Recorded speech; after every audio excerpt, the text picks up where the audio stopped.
Okay, what's up guys? So today is the day that we are doing the engine swap. So what we've already done is we pulled the engine out of the Jeep already.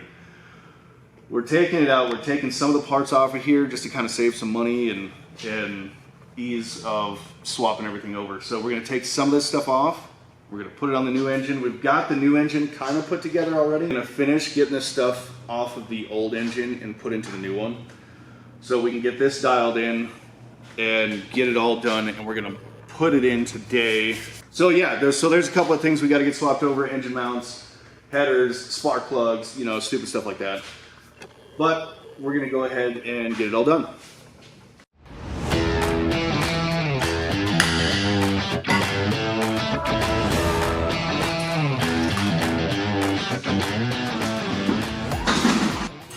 So what I'm doing, we had a couple of spark plug clearance issues with the wire.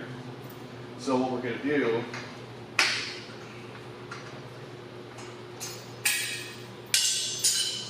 is we're going to clearance the manifold, the header, so that the wire will fit in there perfect.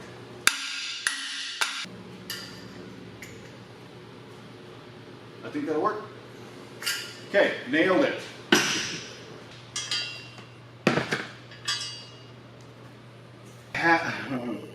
I had a socket that I just had in my hand. I set it down and I don't know where to set it down. So I'm not going to freak out like everybody thinks I am, but where are you? I set it down. It was born in my hand. I loved it. I cherished it. And now it just left me like an angry teenager.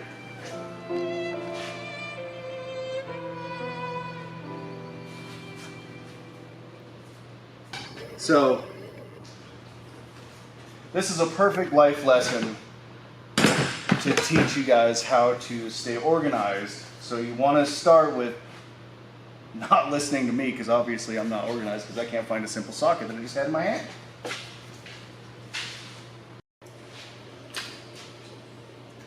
Okay, so one of the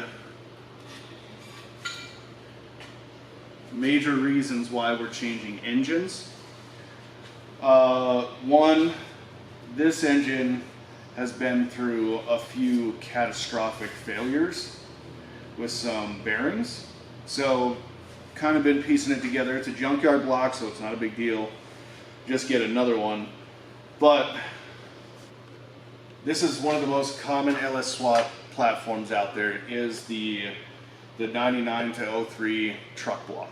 So we're gonna get rid of this one just because this is a different crank, same pistons, same rods, several different sets of bearings. The nitrous has been a little rough on this thing, and it's just been fighting a battle with it. So when this deal came up, there's absolutely no way I could turn it down. Absolutely not. So this is our story on going to get it right here. Okay, so on today's list of things to do, we are loaded up. It is 10 o'clock, 10:15 at night, and we're doing a Facebook Marketplace deal in Denver. So that's 4 hours away from here. Well, I'm gonna bring you guys along for the ride. Here we go.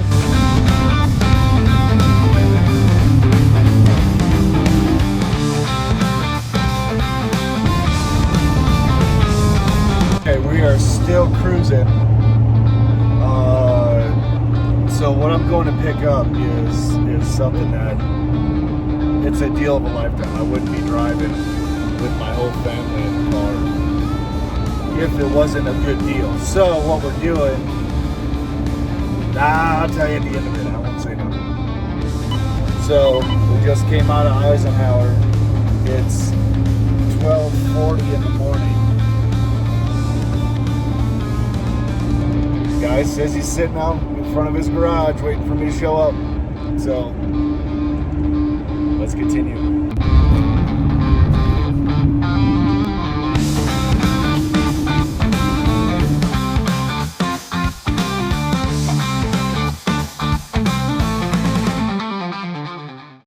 Okay, so we made it to the place. We got what we came here. It is 2:51 in the morning, but we're tired. We're gonna go to sleep. We will show you what we got tomorrow. That's done.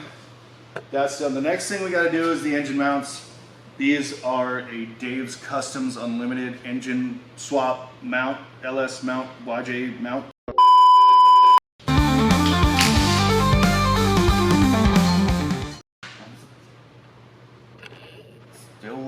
Still looking. I mean, that socket's never left my thought. It's like, what did I ever do? I didn't do anything to you. I try to raise you right, you know, give you a beautiful home to live in and your own little spot along, you know, with fellow sockets, and you just want to leave? I don't know why. So now that we've got everything swapped over, the cam is in, all the hard parts are in, now it's all the little stuff, but everything is swapped from this block to this one. But the one thing I wanted to show you is my favorite piece of this whole thing. So we kept using plastic factory intake manifolds that absolutely suck. So we went with the loaded Phytech intake. So this thing's rated up to 750 horsepower. So we've got 50-pound injectors in this thing, so it's going to dump as much fuel as much as I want it to go in there to support 750 horse.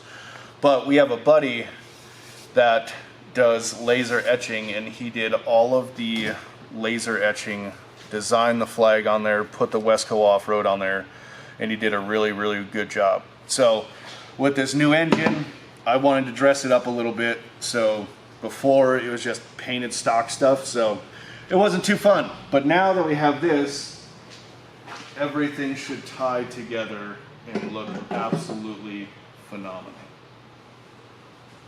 Dude, that looks so sick.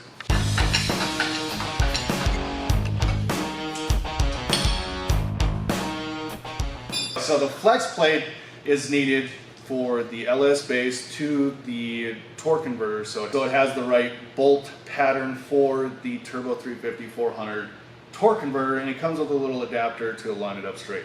So we're gonna put that on before we forget, because the last time I did this in the JK, I put the engine in and I looked down and the flywheel's on the ground. So I pulled back out.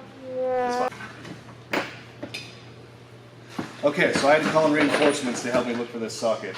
So we found the hardware. We are 50% into finding this thing, and we got the hardware, but we don't have the socket. Now it's just like, it needs to be found. Is it a chrome socket? No, it's a black impact. Okay, so under any circumstance, this is not what I would have done. So Shy just happened to pick this cap up.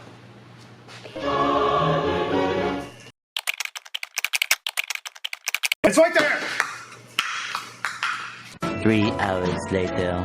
Can you move it along? I'm all out of time cards. I was trying to remember which manifold went on which side, but I remember we did some clearancing on the driver's side, so we got it. It's fine. We figured it out.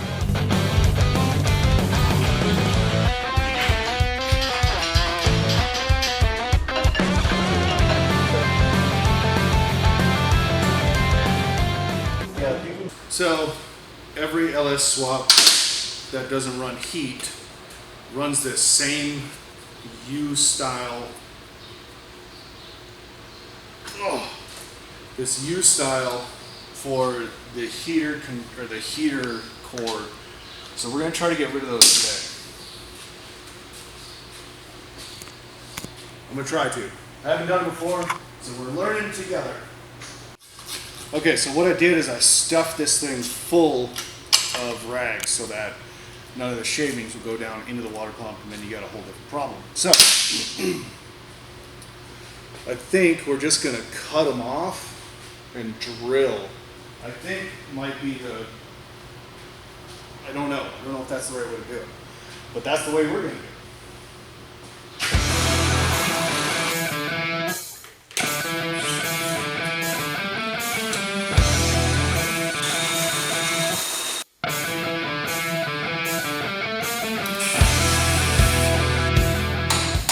Okay, so once we knocked that thing out, we knocked all of this stuff out, we were able to tap it and we can put a plug in here. So even if we wanted to put something else in here later, we can unscrew that, put whatever adapter we want in here. But it's a lot better to prevent leaks from happening with that hose thing that's cheap, super cheap, and I haven't had an issue with mine yet, but it was coming down, you know, it was not if, it was when. If it'll work, the only issue we're gonna have is all of the vacuum lines are at the bottom of it, not in the back of it anymore. So we'll give it a try.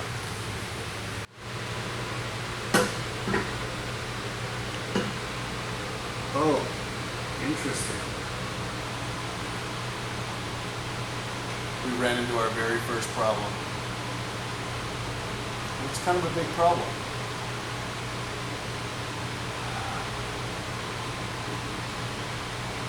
The problem is the intake is the wrong one. So you see this? So the intake is too short. See, now it's running into this. So I may have just screwed ourselves on. Oh, that is so unfortunate. That is so unfortunate. Wow. Okay, so that means we gotta look for new parts. Alright, so we ran into that problem. The intake's wrong. The kit that I ordered did not have the option for a taller intake, so we'll just call them tomorrow. We'll call them first thing Monday, and we will get a new intake. So it's a $500 mistake, but you know what? It is what it is. So if you guys need an LS1 intake, I got one. So, okay, with all that being said, we'll get a new intake, not a problem. But until then, we'll just kind of button it up, figure everything out. So thanks for watching. We'll see you in the next video.